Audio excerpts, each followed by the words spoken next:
Welcome to the Amplifyr Podcast. I'm your host, Aidan Henry. The Amplifyr Podcast exists at the intersection of sales, marketing, leadership, pricing, and entrepreneurship, where we have raw conversations with real people deep in the trenches to teach you everything we know about how to succeed in business. In this episode, we're sitting down with James Skarnikat. James has carved out a special niche for himself as a full-time musical entertainer for senior citizens. James travels all across Canada, has done it multiple times, and played thousands of shows over the past decade plus of being an entertainer. In this episode, we talk all about the ups and downs of running a business, surviving a global pandemic, and the personal reasons behind why focus on this underserviced group of people. It's a really great episode. I know you're going to love James and hearing his story. Without any further ado, let's get into it.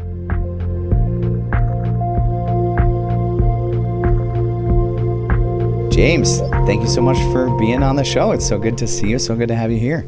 It's a pleasure. Awesome. You've, as I was thinking about this episode prior to us filming, I think you might be my friend who has possibly the most unique career out of anyone I know. So to say that I'm excited to have you on the show to talk about it would be an understatement. Anyways, so well, first of all, thank you for calling me your friend. I appreciate that. And yeah, I have to admit my life is a little unusual. So yes, I love it. Yeah, we've known each other for quite a while. I mean, a little bit off and on over the years, just through social media. But you were originally my manager when we worked at Maple Court Villa way back in the day, eh? Yes, that was a formative place to my current career, in fact. Well, I'm excited to hear about it. I mean, it was my first real job. I was a paper boy before that, but that was my first real job, and I felt like I learned a lot of useful things from that job that definitely helped me. And I don't know if you remember this, but you were one of the, well, actually, I don't think you were one of, I think you were the first person that ever turned to me at some point and said, you know what, Aidan, you're a thinking man. And you kind of described me as that. And so I just remember that all these years later, that was kind of a fun, pivotal thing that I've held on to. I don't remember the specifics of that, but I do recall that sentiment, and we worked well together. I've managed a number of people over the years. I've run kitchens for a long time prior to that. And just that easy energy, be able to teach somebody the fact that they think on their own. Those kind of things become recognizable when you're a manager over time. And you definitely had the right stuff. Well, I'm glad to hear that. Well, it meant a lot to me. And I mean, now it's fun that all these years later, I host a podcast and chat about stuff with people and think deeply about it. So it feels a little bit like a full circle moment, which I'm excited about. It's a lot of fun. I'm glad to be here. Good. Okay. So for anyone listening who doesn't know who you are, James, can you maybe just give us a bit of an overview of your career, kind of, where you can start it wherever it makes the most sense, but where, in terms of what we'll talk about today, where did your career start and where does that take you to today? Well, I entertain seniors professionally. I play concerts at long-term care and retirement homes and hospitals and senior centers. And it started basically at Maple Court Villa. I was, somewhat of an active musician at that time, although I was mostly just a chef and nutritional manager. But I was on the side. I was really getting serious about my music. And so while we were at Maple Court Villa, the culinary team would cater events. The activities would bring in entertainers. And there used to be a duet from Mildmay called Double Take that came in regularly. And I was really taken with Double Take. They were an excellent duet, specializing in the Beatles and other songs from the 60s. And I thought, wow, these guys are really good, and look at what the seniors' reactions are. I was really stricken by that, and I thought, I could probably do that a little bit on the side. I knew some of the songs, and I had been playing for a long time. So they inspired me to begin pursuing my music career. I didn't really think it was going to be strictly for seniors. I was playing bars and restaurants and things like that. But with my goal to become a full-time musician somehow, it's not an easy thing. I thought, how can I fill in my week? Well, seniors' homes are always looking for entertainers. So I thought, well, I'll do a little bit of this on, the Mondays, Tuesdays, Wednesdays of the week when there's no other places to play. And it took right off. it soon usurped everything else, and within less than 2 years, I left the kitchen and I hadn't been back. So there you go. I love that. So what was that moment like when you started to feel like, like when you really started to kind of see for the first time, like this could be full time for me, like this could be kind of a niche that I fill that, you said you weren't originally imagining that you would target long-term care facilities specifically. So what was that kind of moment like when you were like, the pieces are starting to fall into place? As a student of the industry, like I studied at George Brown College, the nutritional management course. So I learned there the vastness of the industry and how many care homes there are. And so I started just, Googling and looking around and trying to get a sense of just how many were in my immediate area. And, quickly discovered that basically every town has one or two or more facilities. So I thought, with a little bit of marketing, or a lot of marketing, as it turned out, I could fill out my schedule. And so, I've been plugging away at it for just over 15 years now. And I have a very busy schedule, I'll say that. I love that. And I mean, you survived COVID, which is no small feat for any small business, but especially in that industry specifically, because COVID impacted care facilities severely, almost as much as hospitals, it seemed anyways from the outside. So what was that like to kind of get through COVID? By far the lowest point of my career. I play a lot of shows. I estimated that I lost about 1,000 programs over the roughly 2 years, and I'm still losing programs because all the standards have been raised, which they should be, and there's still COVID out there. So, like say last February, I lost 60% of my shows between COVID and other outbreaks, and then of course we had a wicked winter, but it's still out there. I'm still losing income due to COVID, but at the time it was devastating. I couldn't enter these facilities. It happened, I shut down on Friday the 13th in March. Funny that it was Friday the 13th, but anyway, so in the cold of winter, there's no entering these facilities, so therefore there was no live in-person music. So I quickly scrambled and tried to do some online programs, but it was basically just to keep my chops up. It didn't generate much income. But then, until the warm weather months, I didn't play at all for a live audience. And then in the summers, if the weather and the conditions were perfect, we would sometimes have socially distanced programs out in the courtyard or wherever, but the temperature had to be perfect. It couldn't be windy, it couldn't be too sunny, too cloudy, wet, because the seniors are frail and they're elderly, so conditions had to be perfect. I think that first summer of COVID, I might have played 10, 12 shows, and maybe double that the second summer. But it was pretty rough for almost 2 years. I can imagine. Well, I remember seeing photos of you and videos of you on social media with, face shields and masks, and then behind a plexiglass shield, all the same. So I know that what you did in order to try to compensate and overcome that was no small feat in and of itself, right? I can't imagine. That was one of the things that kept me going. I was firstly willing to get vaccinated. I believe in the science, as they say. I always loved science, and so I think it's legit. I think it's real, and I think my vaccinations have helped me recover from COVID when I had it the one time. And I was also willing to sing through a mask. I was willing to do the testing and all the protocols that were asked of me. I was willing to do it because I wanted to continue my career. I didn't want to go back to the kitchen, really. So. A lot of entertainers, though, were unwilling or just simply afraid to go in or whatever. So I picked up a lot of new facilities during the pandemic. In fact, people started to hear that, okay, this guy's willing to come in and do whatever. And it's not easy to sing through an N95 mask or whatever, but I did it. And I don't know how many shows I played singing through a mask or behind the plexiglass or whatever. But I think that helped earn a lot of trust and create more longevity. Most of the managers that were there at the time. When I say managers, I mean new recreation managers. Those are the ones that hire me. Most of the managers that are still there from that time, that are still here from that time, they remember how much I tried to support their residents, and so a little bit of loyalty may have been gained.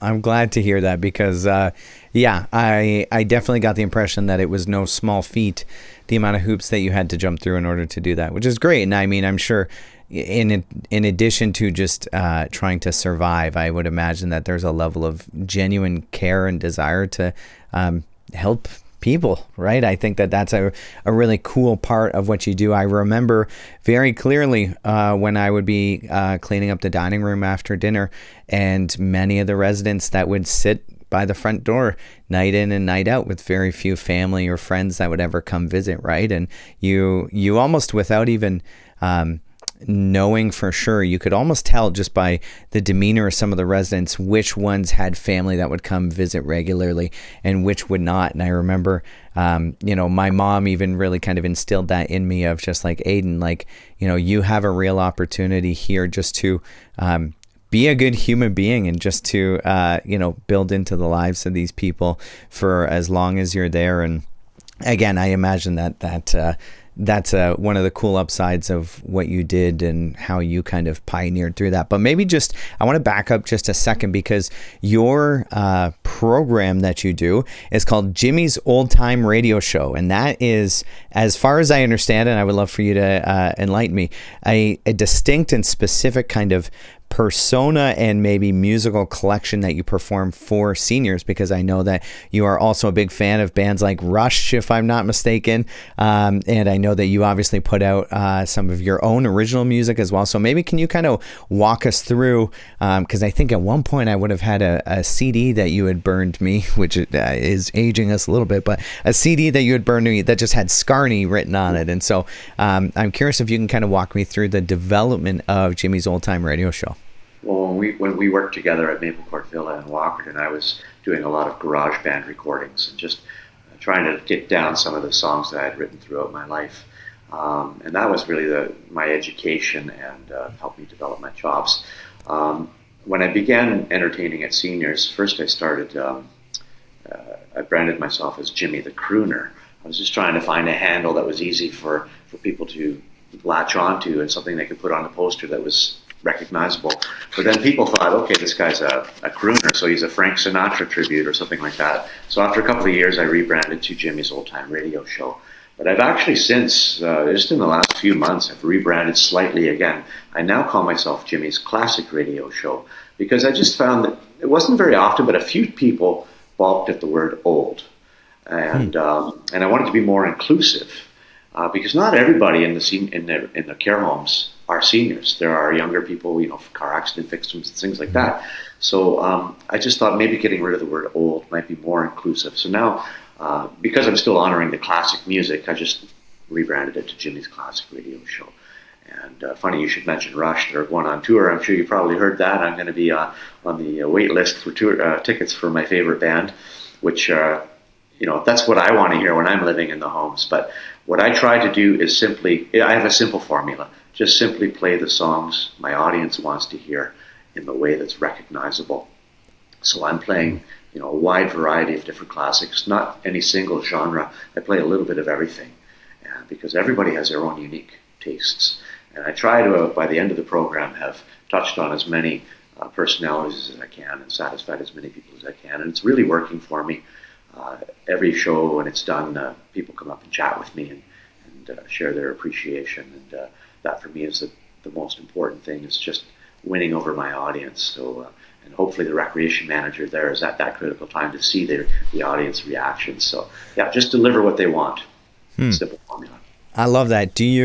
So I would imagine that you have quite a repertoire of music, and I don't know if you still travel around, if I'm not mistaken, if I'm not misremembering, but with a binder full of just pages and pages and pages of music. How do you go about choosing a set list? Is that kind of on the fly? Is that audience requests? Is that you choose a set list at the beginning of the season and you just kind of play it throughout? Like, what is that process like? I think I'm up to 2 or 3 binders now. I'm always getting requests for new old songs. I'm always adding them to my phone, and then I go home and print them off, and eventually they make it into my repertoire. But I don't usually have that binder with me anymore. I try to perform from memory, on my feet, spontaneous. I like to have that energy. I find that you can't really emote a song if you're staring into an iPad. I want it fully from memory. I want to get to the point where I'm not even thinking about it. I want it to just be fluid. And then you can be funny, or if something happens in the room, you can change directions or speed up or slow down or whatever. I'm trying to create that spontaneity, which has really lifted my program quite a bit. There was a second part to your question. What was it? No, I mean, you've essentially covered it. It was just how do you kind of choose a set list? And I really You're like asking that. about themes. Yeah. My themes are constantly changing. Like right now, October is sort of a blend of Oktoberfest and then a little bit of Halloween building in. And next I'll be doing Remembrance Day. And then after that, it's Christmas and winter. And then February is love songs and on and on and on. So I'm always rehearsing the next theme while I'm performing the current theme. So it's even though I play so many shows, I'm also rehearsing in the background. People don't even really know about that. So that's wow. I mean, I can't imagine. Just the musical knowledge that you must have, and I mean, certainly even a lot of that would have been music, I would assume, that you did not grow up listening to, that you've almost kind of retroactively gone back and learned a lot of these kind of classic tunes, because some of them, at least the majority of even some of the stuff that I know of that you play is musicians that I don't know. So going back to the crooners, I love crooners, Nat King Cole and just a lot of those guys. Sinatra, of course. So I love that stuff, but again, like where you're pulling from, I think, is just so diverse. So are you waiting until you get a request? Is it that you'll just hear are you actively researching, or what does it look like to try to build such a repertoire? I'm a bit of a history buff, so I do love researching these old songs. When I get a request, it's an interesting journey of discovery. Like, I might not know the song very well, and I've probably heard it over the years, but I won't really understand why is this song being requested by so-and-so. And often if a song is requested multiple times by different people, then I think, okay, I really need to get this one into my repertoire. And then that moment where I start performing it, that's when it really clicks. I start seeing the audience reactions. And, that's obviously from a different time. We didn't feel these songs the way they feel. So I love watching the reactions, hearing the stories at the end of the program. And my mom and dad actually they love music. There's always music playing. But of course, they just liked what they liked. I didn't hear a lot of this, like the crooners. They never played the crooner music at home. But there was a lot of great television shows back in the day, like Lawrence Welk, things like that. And we always had those special shows on that you don't see them today. TV was better back in the day. I'm dating myself now, but so some of these songs I did know somewhat, but to actually know the chording and the structure and memorizing the words, that's a whole different thing. It takes a lot of time just to get it through my thick skull. So it comes. I mean, I think that's fair. I mean, again, knowing how many songs that you have crammed in there, I think that that's pretty reasonable. I knew, backtracking just a little bit when you were talking about trying not to always have your nose in an iPad or a binder, but really be connecting with the audience that you're playing in front of. I try to do the same thing. I don't know if you know this, but I play electric guitar at my church fairly regularly, maybe twice a month. And that's been a really fun experience. I was an acoustic player for many years. I started around the time that you and I would have been working together, and have continued since. And maybe about, 4 or 5, maybe 6 years ago, I decided that I was going to get into electric guitar, which essentially means getting into electric guitar plus getting into guitar pedals plus getting into guitar amps. And so it can get very complicated and very overwhelming quickly. And I spent most of my life as a rhythm player, naturally, just being an acoustic player. And so a lot of the parts that I was being asked to play for church are like lead lines and kind of the solo-y type stuff that I just had no business doing.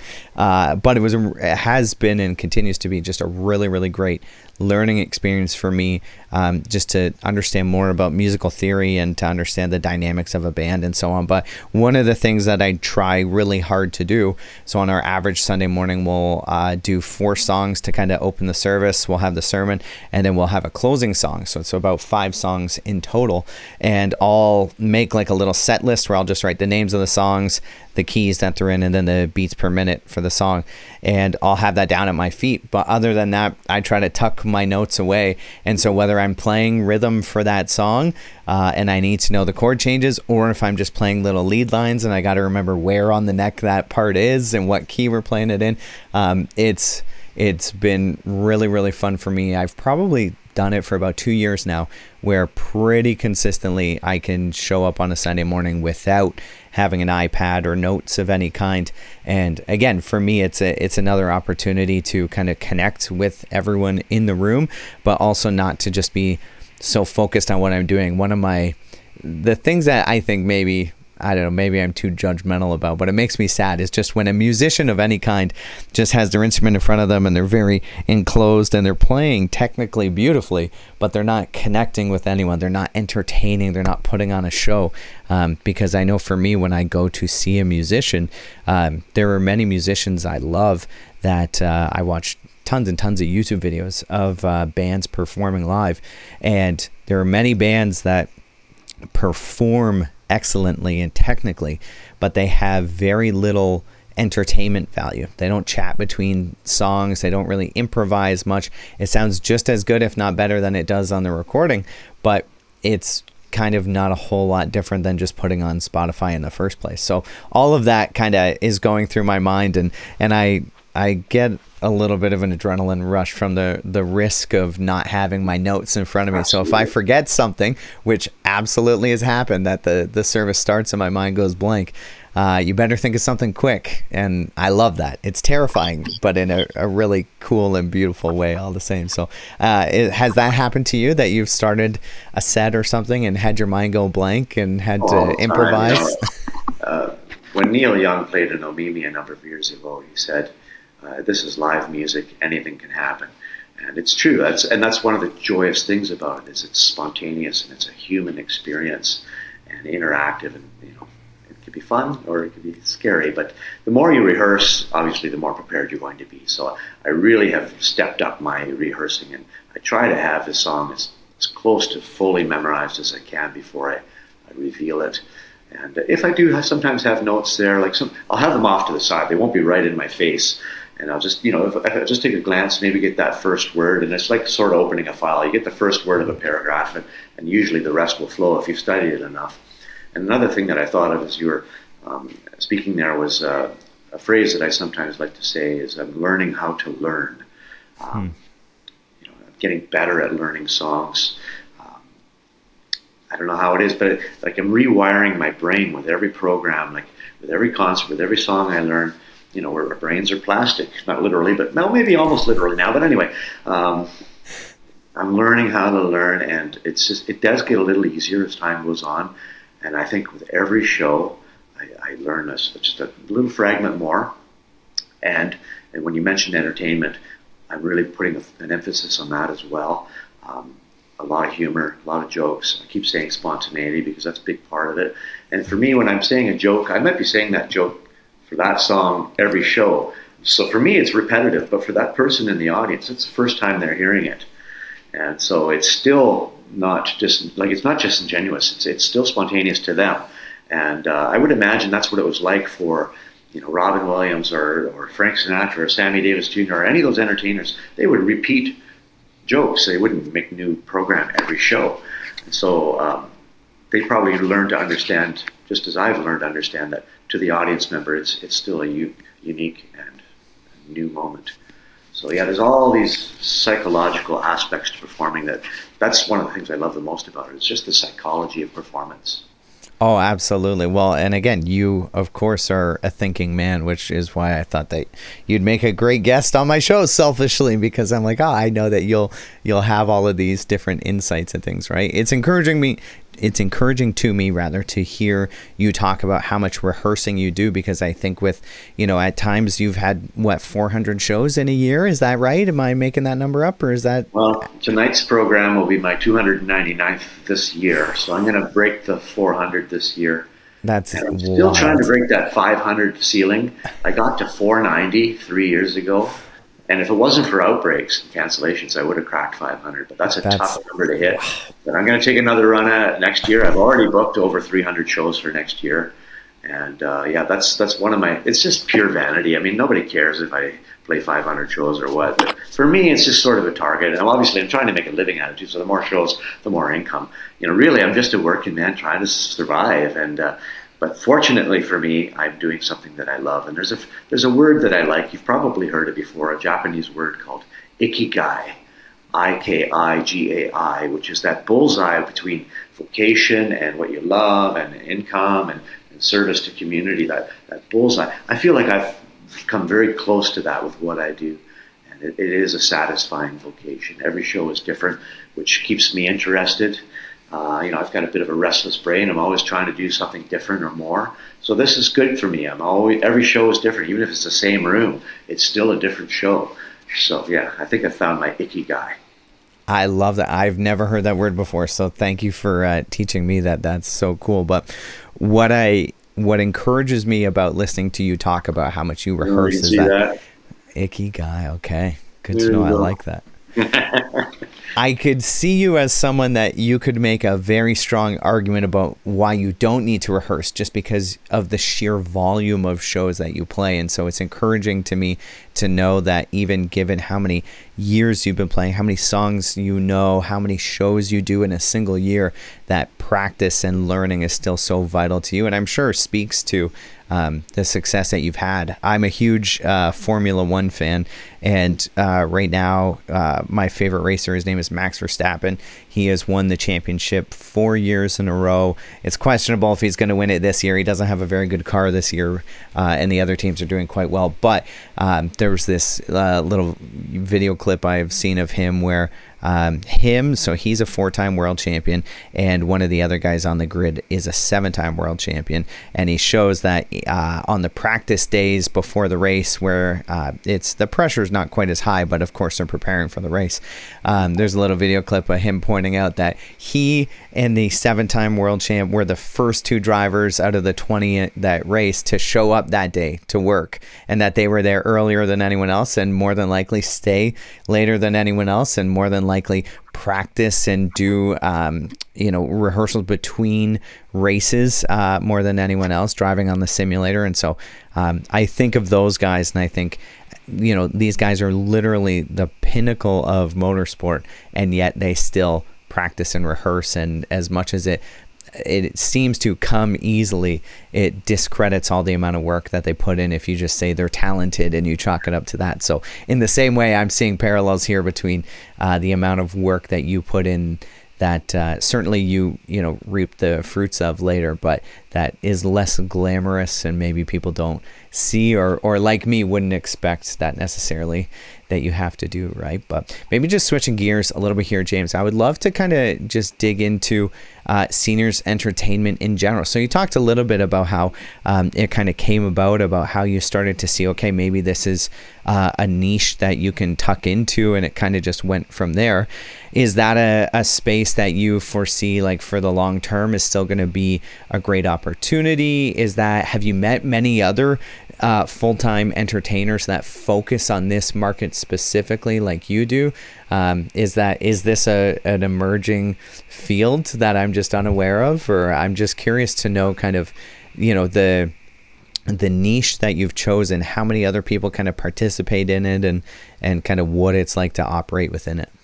I have met a few entertainers over the years that do largely specialize in concerts for seniors' homes.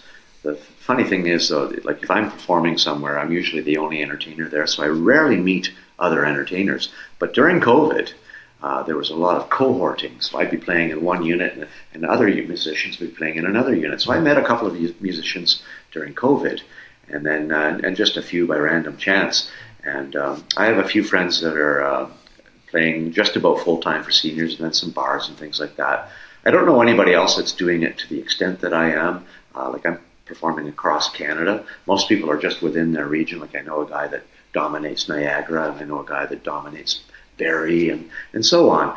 Whereas I've been fool enough to try to spread out, which has been sort of the fun for me. I've been able to travel and see a lot. But I hope that Yeah. answers your question. Yeah. It does, yeah. Well, and you've kind of touched on something else, which is something that I hoped we would get to today, which is the breadth of travel that you do, because exactly, you're not just playing 400 to 500 shows in Ontario alone. You are quite literally coast to coast. So can you kind of walk us through that? What was that like the first time that you went on tour from coast to coast? Was that nerve-wracking? Did it feel like just a natural next step, or and I'm sure you've done it a couple times since, so maybe just share a bit about what is that like to live on the road like that?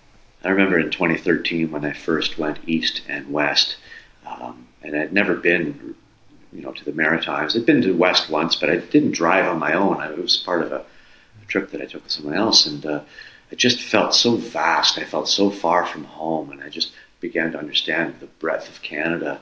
And so it was nerve-wracking, but it also did feel like the natural extension. Like I wanted to try to take my music career to as high a level as I can, because again, I want to make a living at it. So the more venues, then the more work I'm going to get. And that's just part of the adventure, though, is being able to travel. Like next year I'm planning, I'm calling them bite-sized tours now. There's so much uncertainty in the world. Like this year I was originally planning on doing a full 10-province tour, but I had some personal things happen, and then with all the annexation talk and stuff like that, after consulting with family, I decided to just stay in Ontario. And I had to make a decision early to either do that or not, because I had to rebook. And it's a testament to all the people that I work for that I was able to fill my schedule again, and I've had a really good year. But next year I'm going to try to do a bite-sized tour. I'm going to try to conquer the one province I haven't played in yet, and that's Newfoundland. And I actually have booked a bunch of shows in Newfoundland already. I've already booked the ferry. All I have to do now is show up. The first part of success is showing up. So, so I'll be playing in 5 provinces next year. But mostly the focus is on Newfoundland and then on Ontario. The other 3 will be just going to Newfoundland and back. Normally I do all of Nova Scotia, all of Prince Edward Island, and I spend some time in New Brunswick too, of course. But I'm basically just going to jet to Newfoundland as quick as I can. And it's still going to be a 35-day tour, but normally I'm on the road for like 8 weeks per leg. And I started in 2013, so I've been basically touring Canada for 12 years now.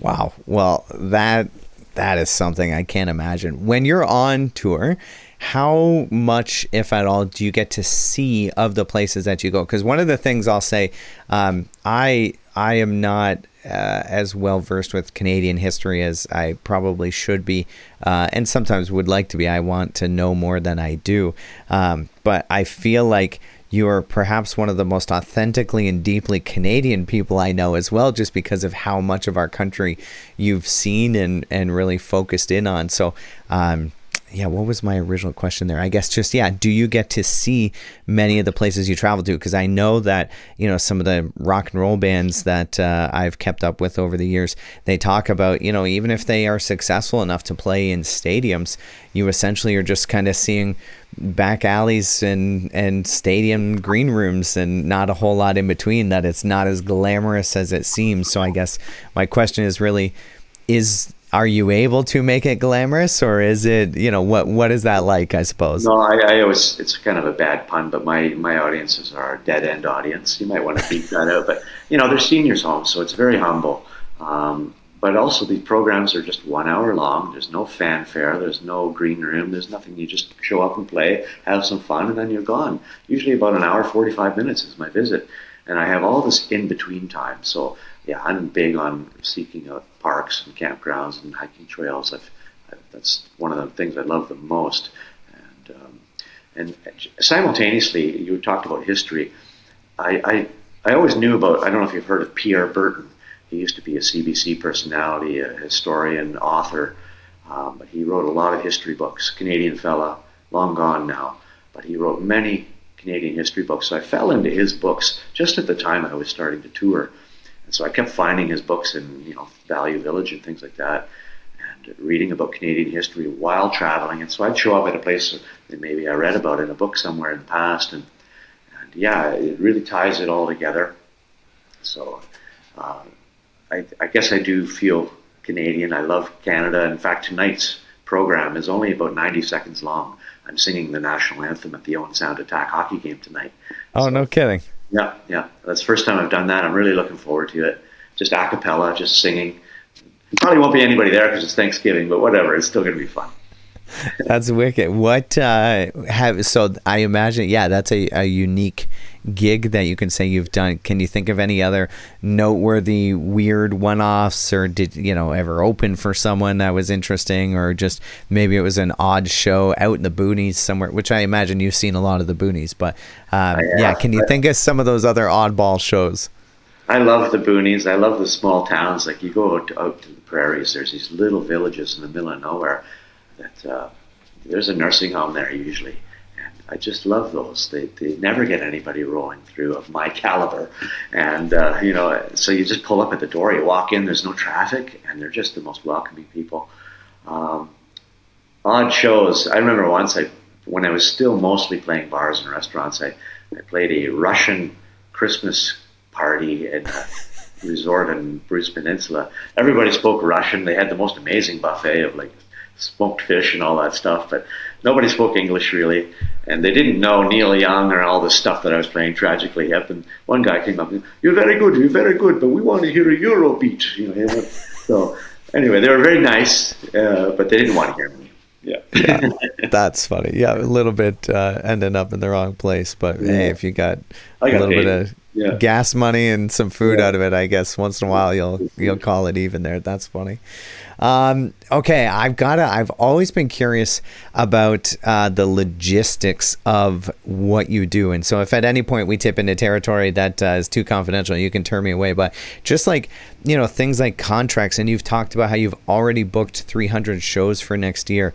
As far as I understand, you are a one-man band through and through, and you don't have a team of people that are booking shows for you or anything like that. So can you walk me through, like, not only how does that work, but how, is that dangerous or risky or at times just topsy-turvy to balance so many shows with so many different facilities? Like, just again, logistically, what is that like? Because I can't even imagine. I literally work at it every day. It doesn't matter what day. There's always some small way I can push the ball forward.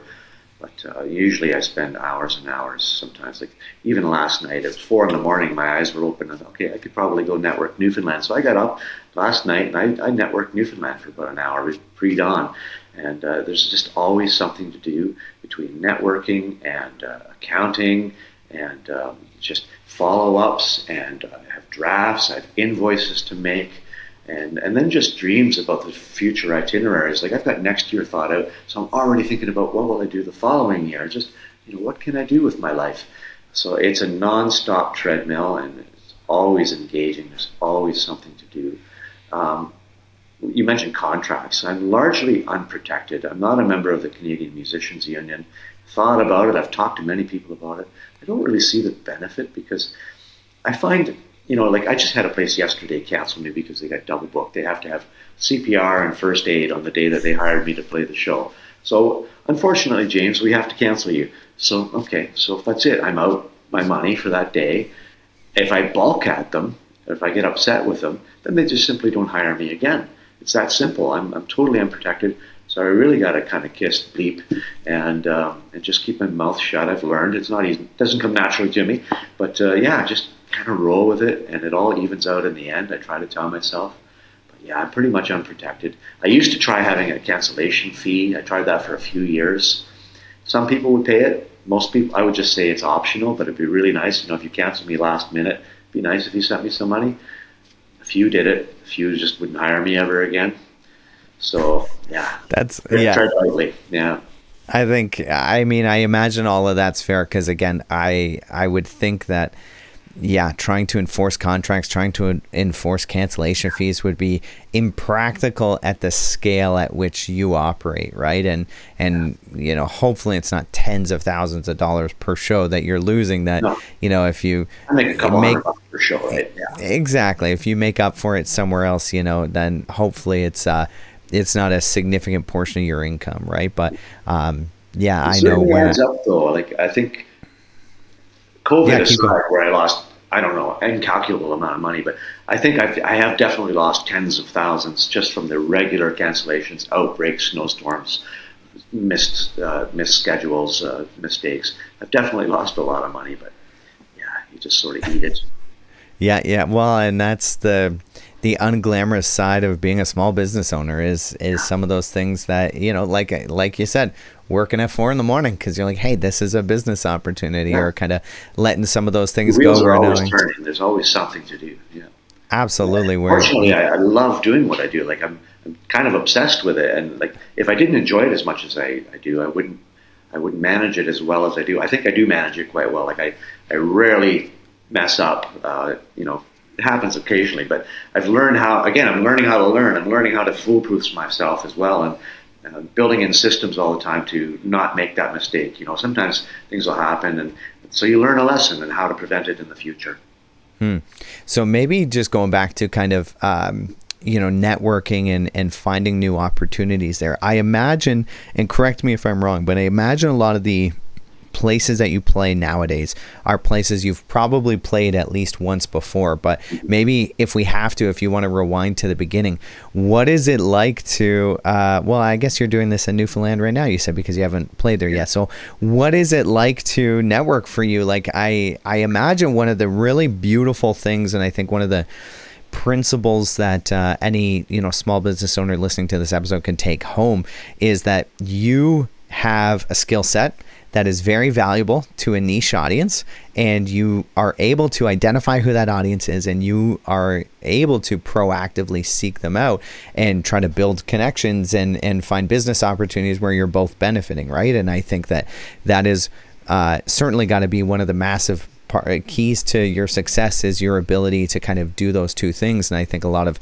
small business owners kind of fall off at either one or the other. They know what audience they want, but they can't really make a compelling or valuable product, or they have a great product, but the audience they want to sell it to don't want to pay for it, right? Or they don't value it. So maybe can you just walk me through, what is it like to network for you, and kind of, how does one do that? Well, almost all seniors' homes, long-term care and retirement, they almost all have a recreation budget. Well, they basically all do. Some are more generous than others because there's all different types of homes, municipal, private, government, so on. Big, small, different levels of care. There's different funding formulas, but they all generally have a recreation budget. So I already know that I am offering them something that they need and want. A recreation manager, obviously they're trying to provide recreation for their seniors, so I'm here to help. And I always say that the best value is really in the music programs, because I can engage a large percentage of the population really effectively. So it might only cost them a couple of dollars per resident for my visit. And so the more I play, the more shows I play, the more facilities I've played. I keep a database. I know exactly how many shows I've played and how many places I've played. It's approximately 4,000 shows in 700 places, almost. But anyway, that all creates value. And so I can say, this is what I've done. And so then hopefully they think, okay, well, this guy maybe knows what he's doing. And then if I can get that first show, and I've had a lot of first shows this year, because again, I canceled this year's tour, so I had to scramble. I networked a ton. And I'm basically playing 2 new venues every week right now, because there's thousands of these facilities. There's probably 1,000 just in Ontario. And I love that first show when you're going in and you're proving yourself. They're looking at you like, who's this guy? The seniors, you can hear them muttering about you. And like, I've seen him before? No. And then so I always start with the song, You Are My Sunshine, because that's like the most popular song among seniors. Usually by the end of that first song, I have them like in the palm of my hand. And by the end of the show, they're coming up and talking to me. So it's a really fun process, just winning over the room. And then hopefully the recreation manager is there to see what I've done. So legitimacy is a word I always say, just trying to create legitimacy for myself. I like that a lot. Have you, kind of rewinding a little bit, but still hand in hand with this, when you were talking about, certain places that'll cancel on you last minute, and maybe that's not your favorite thing to hear, certainly as a musician, what have you had experience where, maybe it was, trying to crack the big egg, or maybe you had a particular location cancel on you a few times in a row, and then finally you played there, and then it was the start of an amazing relationship, Or is it true that your experience would say that, or this is at least what I've found true for me anyways, is that if a client relationship starts off poorly, it is almost certainly going to guarantee that it's going to continue in that way. And so basically I've summed it up as, I'll never make a bad customer into a good customer. And so I don't know if that's to say that, someone canceling or postponing on you once or twice makes them a bad customer, but I'm just curious about the red flags maybe for you kind of leading up to maybe the first time you play at a location, and what that's like and how you handle that. I have a database, each province, each home, each town, manager's name, emails, phone number, and then there's another column where I keep notes. And if there's a cautionary note, I put it there. And fortunately or unfortunately, depends how you look at it, there's a lot of turnover in the industry. I find a lot of the managers that are difficult or untrustworthy, they don't tend to last. So usually I find I outlast them. And if there's a problem at a place, I just revisit every year. I'll just reach out again, see what the status is. And if they're gone, it's like a whole new opportunity. The new manager doesn't know me, and so I have a new opportunity. Conversely, though, if I've played at a place, this happens so often, I get a really good reputation, been playing there for years, and then the manager retires or goes on maternity leave or something. And all of a sudden there's a new manager. She doesn't know me. I just say she because most of them are female. Then sometimes it's just like starting from scratch, or they don't. One of the most frustrating things is when they don't honor the programs that have already been agreed on. Like, I've got them in my schedule. I've been planning my travels around them. And then somebody else will come in, replace whoever, and I'm just going to do my own thing, and we're going to start from scratch. Maybe they've been encouraged by the administrator to just save some money and just wipe out the schedule and start over again. Meanwhile, though, I've been planning around it. And so that creates sort of that difficult first impression where you're trying to impress on them, like, this is important to me. I've been counting on you. And every show, every manager, it's always so dynamic, the relationships. And I really like your attitude towards that about recognizing, it sounds like you've been on both ends of that, where sometimes a poor relationship, eventually that person changes and then it turns out to be a great relationship. And then conversely, sometimes you'll have a great relationship and management changes and then it turns into a poor one. And so hopefully you're winning more of those than you're losing. But I again, even to hear you say, chances are that I will outlast them, I like that a lot. That makes me happy to hear that.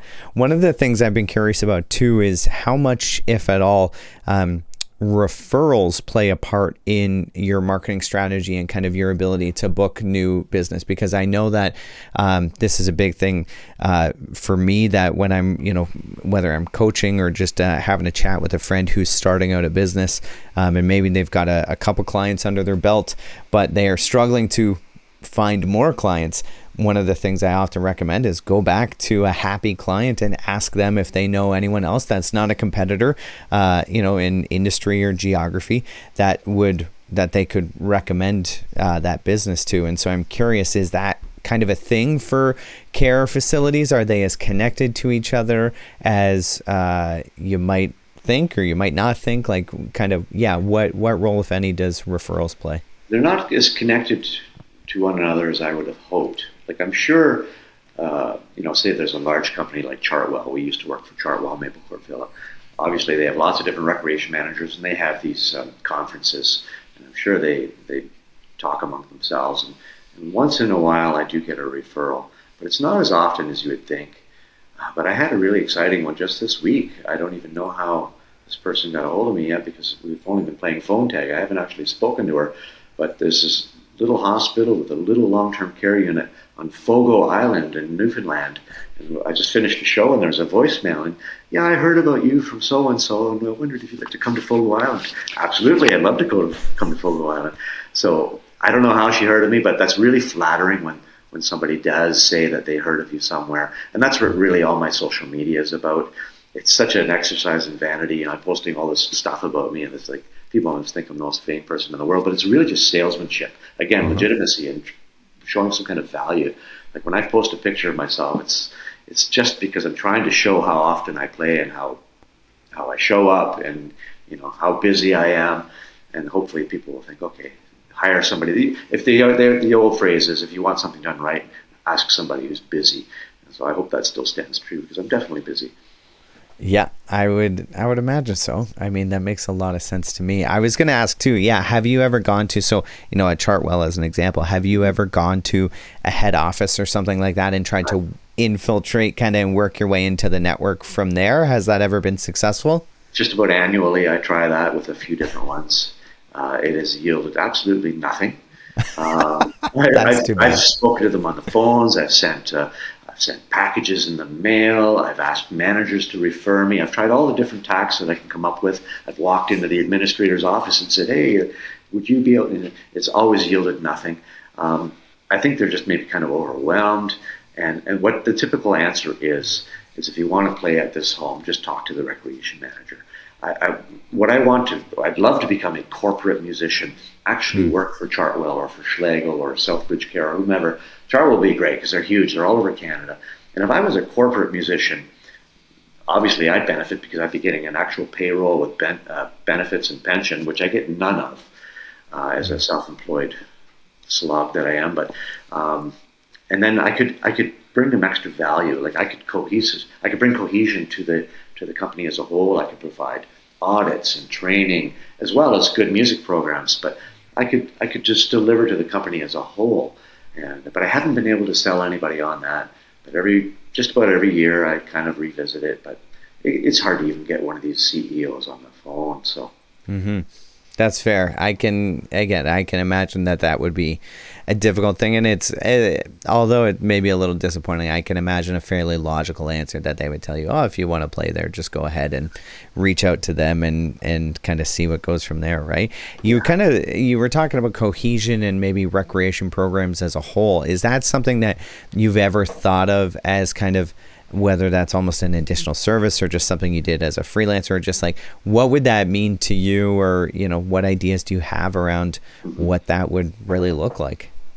Well, I started exploring the idea of doing talks at schools and hopefully conferences and things like that right toward the beginning of my career. Around 2015, I started taking notes and I started organizing them. And then I booked a couple of talks. My first one was at Lethbridge College in Alberta. And so I worked really hard for about a year to assemble this talk. And so then I had all these notes, and I'm always taking more notes. Every day when I get home, I write down my thoughts, almost every day. And so I have an unpublished book. It just keeps growing. I have this massive tome of thoughts. It's called Safe and Effective Music Programs for Seniors. And there's all these elements around it. Not just the program, but infection control to the accounting to there's all these different elements. Safety, though, that's why the word safety is right in the title, because there's a lot of safety issues during a music program. Particularly, like, the most dangerous time of a music program is at the end. All the seniors stand up. The room might be rearranged. There's tables and chairs in the way. There's walkers, and they're all shuffling about. They don't know. Sometimes, it's dementia and stuff like that. They don't know where they're going, why they're there. You see all kinds of things. It's very dangerous at that time of the show. So I immediately try to put my few things to the back so it's not in the way. There's no trip hazards. And I try to kind of watch the room. But that's one of the main subjects of my book is, safe and effective music programs. So I'm not sure what to do with all of this. Create a course or just create an ebook or what. It's largely polished. There's always another polish. It's like sandpaper. You can always make it a little smoother. But it's just about there. I think if I sat down for a month, I could probably have it done. But I can't find a publisher. I sent it to publishers, and it's like, it's too niche, or it's too this, too that. So I don't know. It's probably all for naught. But it's been good for me to help me, establish my thoughts around it.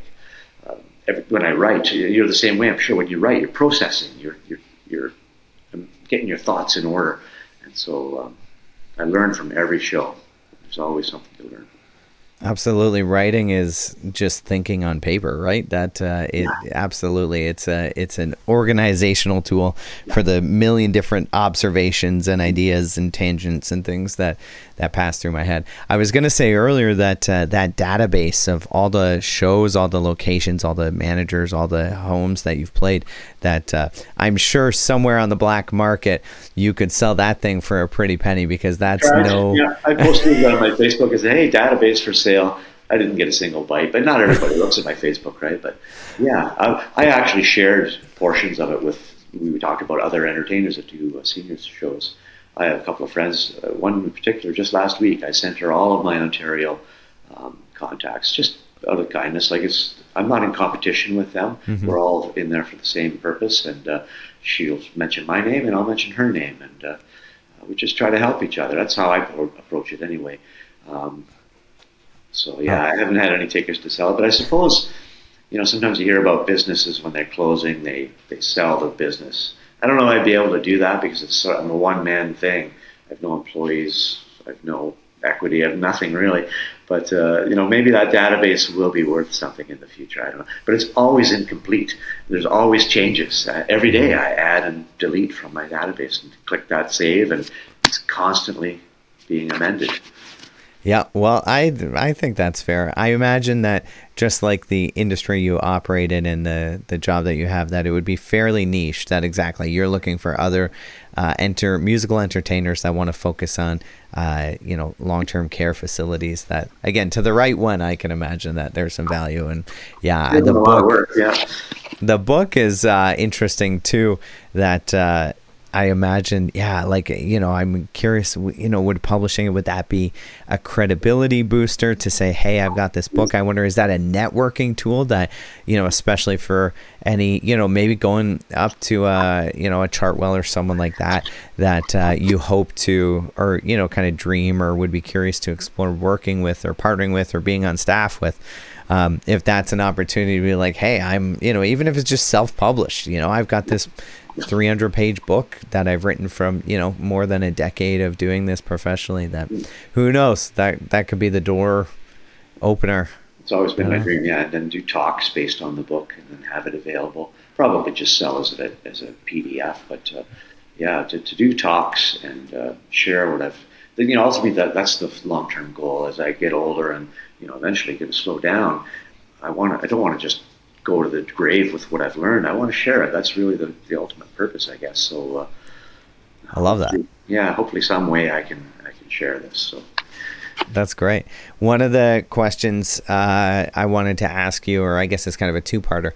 What do you love most about the lifestyle that you've created, the job you've created, and everything that comes with it? And what are some of the biggest challenges also that come with it? And I'm curious if that's maybe being out on the road or something related to that. But on opposite ends of the spectrum, what do you love about the job that you have, the calling, the vocation, and what's the challenge? There's a few things I love about it. The interactions with these living histories, the people that have they've created the communities that we live in. Just speaking with these living pieces of history it's just, you can't even really calculate the value of that. It's when they're gone, that little piece of history is gone. So I just love those moments. I love the travel. I particularly love being self-employed, from the fact that I can design my own schedule. Like if I know I want to go see Rush in the summer, I can book that day off. Although I usually plan a year in advance, so often I can't do things because I've already booked myself. But if I want to make sure that say I want to go east or west, I can build that into my next year's program. Things that are not fun are vehicle maintenance. I think I spent about $600 this week alone on my old van. I drive about 70 to 80,000 kilometers a year. So it doesn't take me long to tire out a vehicle. I've had 4 Dodge Caravans since I've been a touring musician. Dodge Caravan for me is perfect with stow and go seats. I put a mattress in the back and away I go. I live in that van. I'd like to upgrade. I'd like to be able to stand up or go to the bathroom. But anyway, bleep that one out too. But just kidding. That's one of the hardest parts. And just the expenses of it. And then not having pension, not having benefits. And just always kind of feeling a little bit desperate, a little bit hungry, although it's a great motivator. It is. I play my shows almost like this is survival. I've got to deliver the best show I can because I want to be back because I need this show. So yeah, it's a great motivator. Well, that speaks to, some of the philosophies, I think, of some of our favorite musicians, as much as they might be similar or different, that I think most incredible musicians see their music as so much more than just that, right? It's not just a nice way to pass the time for an hour or two. It is pulling from something deep from within you that you're then kind of drawing out, and it has a sense of urgency and importance, right? And so again, that kind of, circling back to, when we were kind of talking about designing a set list and how do you kind of keep it fresh and dynamic when, you might be playing similar songs or, you might be telling some of the same jokes. I think when you approach it with that level of, I don't even know how to describe it, like just heart and soul and passion, that it is more than just what it appears to be on paper, Yeah, like one of the things I was thinking of is like when I play a new venue, first show, I just play my very best songs because I'm trying to make that first impression. All the most requested songs, the most beloved songs, the ones that I play the best, the ones with the best jokes. But then there's other places, like on Tuesday I play at the Villa in Midland. I've played like 70 shows there. So how do you keep it fresh when you're there every month, every other month? Well, again, I have these rotating themes. And there's no delicate way of saying it. The audience kind of come and go as well. It's the nature of the business. Like when you're playing in long-term care, this could be very well their last concert. And that's another way I approach it. This might be that person's last event. Might be the last song they hear. I don't know. And then sometimes they're in my audience for years, and you become their friend. It's so precious. And then all of a sudden they're gone. It's such an emotionally powerful thing. It's not like you're standing on some lighted stage and you can't see the audience. I'm really interacting. They're sitting 3 feet away from me, or the room's filled with them, and you see all kinds of infirmities too. There's all kinds of, you see cancerous lesions and catheter bags, and there's sometimes bad smells, and there's not a lot of dignity, but what amazes me is the power of the human spirit. I'm not really sure how to word it, but just the grace. Some people have amazing grace, and some are like quivering in fear, but just to observe people facing the end of their lives or the pain and their suffering. Like if somebody wants to sleep during my program, by all means, because likely they haven't had a good sleep ever for the last 15 years. They might have arthritis or whatever. It's not offensive to me if they fall asleep during my program, because just do what you want. And another sad thing is often the ones that are the most disruptive or the most sick, they don't come to my program. They're in their room. Like if they have what's the word? When they're sneezing, coughing, productive illness, then they're not in my audience. So they're not enjoying what I'm trying to present. So yeah, there's all these emotional elements to it. So it's pretty easy to dig in and give from the heart. Wow. Yeah. I mean, you've just hit on, another reason I was very excited to chat with you today, just because I would have bet a lot of money that you're the type of man, and not just performer, but person, human being, that would be contemplating all these things when you're meeting with your audience, right? And again, even just from my short time working at a care home, just in the kitchen as a teenager, working his first real job, again, that kind of that weightiness, that kind of like, hey, this matters. Like this could be a last opportunity for someone, right? This could be 45 minutes that they actually kind of forget about all the horrible things happening in their life, the death that they might be facing, and it might be an opportunity, especially the nature of what you do, which is more often than not, I would think, playing music from their youth, right? From music that they likely haven't heard for many, many years, potentially decades. I don't imagine that the majority of the audience has Spotify up in their rooms. And so, for you to kind of be the vessel for that, I imagine is just such a humbling and gratifying and just, unreal thing at the best of times, right? It never gets old, for sure. Yeah, that I imagine that's got to be beautiful and also heavy. You mentioned the word distraction. In some countries, like New Zealand and I think Australia, recreation therapy is called diversional therapy. I really like that because you're diverting a person from their troubles and you're providing levity. And I just love that phrase, diversional therapy. That's what I studied, right? I like that. Yeah. Well, kind of speaking of that, like, can you think of a moment where perhaps you had a particularly strong diversion or a moment, almost like a breakthrough maybe with someone who has been suffering, whether it's with, a memory type of disease like dementia or something like that, where you saw, or maybe you played a song and maybe you were unaware of it, but you played a song from their youth that, brought someone to tears or something. Have you had an experience like that? What was it like? Innumerable, but there's always one story that when I get a question like this, there's one story about a man at the beginning of my career where the light bulb turned on and I realized the value of what I was doing. Small little home in Owen Sound. It's not even there anymore.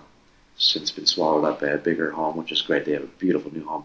But anyway, back then there was this little old man. His name was Curly, although he didn't have his curly hair anymore. He was just this little man. He was, and the staff, when the first was there, they said, "Don't worry about Curly. He's just like that. He doesn't respond." So he was sitting right in front of me, and I'm just playing my thing. The next thing I knew, Curly he had a Kleenex box, and he was tapping on the Kleenex box.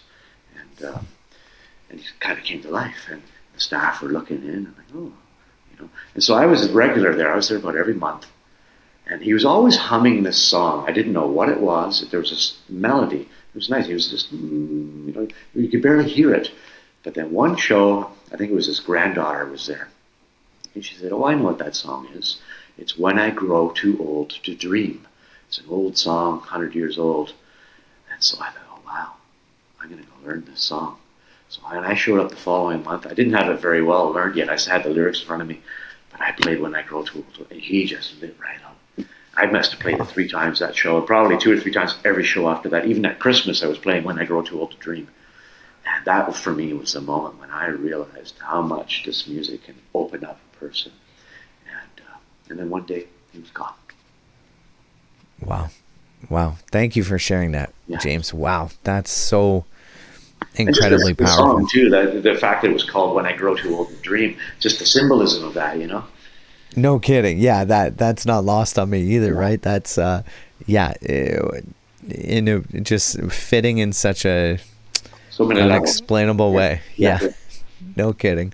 Oh, man. Well, again, I think, I would imagine as an outsider looking in, it's got to be one of the most rewarding parts and speaks to, I know, our shared love of music, right? Of just what it can do to transport us to another place or to make us feel certain things. And so especially, again, this unique niche, right? That, what I really admire and love about you, James, is that you are not just viewing this from a purely entrepreneurial vantage point, although you certainly do that and you do it exceptionally well, where you're just thinking of, okay, money in and, money out and that, but you are seeing it as so much more, even just the book you've written that no one's asked you to write and seemingly no one cares to publish, but certainly I love that you persist anyways, because and I fully reinforce and agree that to someone that is going to be just an insanely valuable asset to someone, right? And again, to capture all of this experience and knowledge that you have and to put it in this succinct book, I think is so cool. But again, maybe what I'm trying to really say here is just the power of what you do with music is so much more important than just a dude in a van traveling around Canada. It is an opportunity to really meet someone in their humanness and to share that with them and to potentially give them a gift, like Curly, give him a gift that they would not have otherwise, and that, that's incredibly powerful. And then, as things do, seasons come and go, people come and go. And so, continuing to carry the heaviness of that as well. When I was in Bible college, I don't know why this story is coming to mind for me, but when I was in Bible college, we did a class trip, one of very few class trips we did, and it was to a funeral home, and it was to chat with a funeral director there, who was a Christian as well. And so, there's maybe 10 or 12 of us in this pastoral studies class, and we were chatting with him and just chatting about what is it like to be a funeral director, because that's a very unique career path that I imagine you have to feel called to in order to want to do it. I don't know many young 20-somethings coming out of college that are dying to get into funeral directing, if you will.